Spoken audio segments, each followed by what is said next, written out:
Hoy vamos a elaborar unos deliciosos macarrones con atún. Para ello necesitamos cebolla, zanahoria, tomate, atún y queso para gratinar.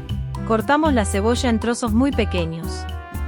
Hacemos lo mismo con la zanahoria y con el tomate. En una sartén, ponemos un chorro de aceite de oliva, añadimos la zanahoria y empezamos a sofreír.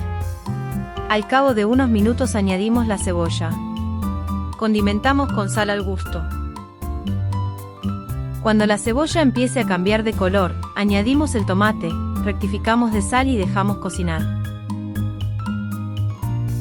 Mientras tanto coceremos los macarrones, con suficiente agua y sal. El tiempo de cocción ideal estará indicado en el envoltorio de los macarrones. Escurrimos el agua, vertemos en una fuente apta para el horno y añadimos el sofrito junto con el atún. Cubrimos con el queso, gratinamos al horno y ya tenemos el plato listo. Nosotros hemos elegido macarrones integrales.